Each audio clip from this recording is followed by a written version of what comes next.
how do I develop a plan that restores a subset of my business so the core functions get up and running almost immediately? So what I like about MVC is minimum viable company is what are the minimum number of things that I need? What are those very specific things to run the business, right? I need my ERP to be up and running. What does that mean? Our website needs to be up and running. What does that mean? It needs to interact with our ERP so we can constantly check inventory. What does that actually mean to us, right? How do we reconcile lost transactions? How do we reconcile lost time? How do we manage the identity system that may have been compromised 6 months before the encryption occurred, before the security event was noticed, right? And thus those accounts may still exist. And then you start the investigation. At the same time, you're trying to do some sort of triage. What's down? What's broken? How bad is this currently, right? What do we think this is?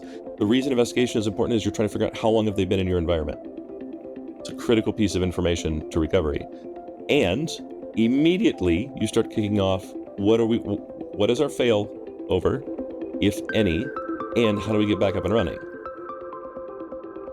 So you actually have a separate Tiger team developed to get MVC back up. Once that's up and running, then that team moves right back over to incident response and you continue the incident response. All the investigative integrity is maintained. All the evidentiary integrity is maintained.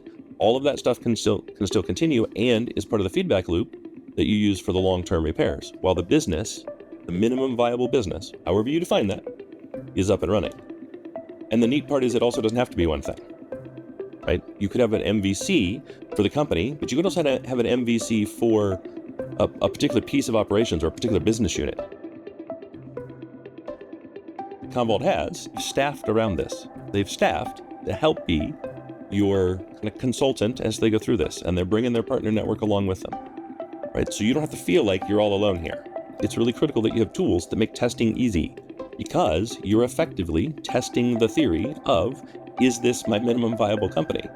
And I guarantee the first few times you do it, you're going to be wrong. There's a ton of configuration here. Is the juice worth the squeeze? And that's really kind of what Commvault has taken on.